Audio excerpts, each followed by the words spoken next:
சரி சும்மா எங்க கொடுப்ப நீ எங்க கொடுப்ப அந்த அக்கா தங்கச்சிங்க 7 பேர் பக்கத்துல சாத்தி இருக்குமா கட்டினா அந்த வீட்டுக்குள்ள கொடுத்துருவோம். சரி என் முத்து சின்ன இறங்கிடுச்சுன்னா போதும் உடனே பொட்டநாய் குடிக்கு பட்டியில் போய் கவலைப்பட்டுருவாரு. அந்த பொட்டநாய் தான் குடிச்சு போகும் வீட்டுல இருந்து அதாவது பண்ண வேண்டிய தப்பு தண்டெல்லாம் பண்ணாதானே குழந்தை பிறக்கும். என்ன பண்ண செய்ய வேண்டியது செய்யணும்ல. அதெல்லாம் சின்ன வயசாகி போச்சு. அட பாவத்திய 60 பொறுப்பு 80 வயசு ஆகுது. சரி செல்லு உன்னை பார்த்தாலும் பாவமா இருக்குது. உன்னை இப்படியே நடாத்து விட்ட மாதிரி ஒரு இப்படியே உன்னை தனியாகவும் விட முடியாது. ஏன்னா என்கிட்ட ஒரு குழந்தை வர்றதுக்கு என்கிட்ட ஒரு யோசனை இருக்குது. சத்தியம் எனக்கு குழந்தை கிடைக்கிறதுக்கு நீங்க ஒரு நல்ல யோசனை சொல்றீங்களா? ஒரு நாள் சின்ன பட்டி காவலும் போக வேண்டாம்னு சொல்லி சரிங்க நானும் வர்றேன். சரிங்க நைட் 10 மணிக்கு மேல போட்டு ரெடியா வச்சிரு.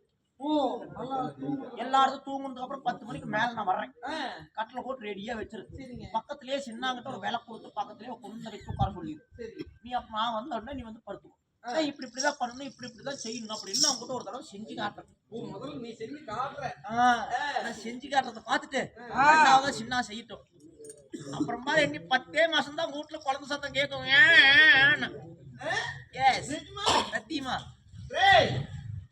பார்வாட்ட பனிக்கத்தி தலிச்சுனா பார்வாட்ட பனிக்கத்தி நான் மோகனிதாவை செப்பி பார்வாட்ட பனிக்கத்தி தந்து மூர்த்து முடிச்சுட்டோட போச்சு முடிச்சோத்து ஏதுல நினைச்சிருந்தீ டேய் இந்த புதுத்தல கோசத்துல முட்டுறவாயா மூத்து மோகனுட கோத வரதுக்கு நீ எல்லாம் சொல்லி கொடுத்துறா வரேன் உன்னை எல்லாம் புரசன்னு போட்டு படுத்துனா வேக வாசு கூதியா தான் போ மோகனி பாரு ஏய் என்ன சாய் புடி மேல உன்னால ஏறி உட்கார்ந்தானே செத்து போயிரும் நீ வாரம் மூசிக்கு நீ கேட்டுலோத்தியே சின்ன ஒண்ணு போகட்டா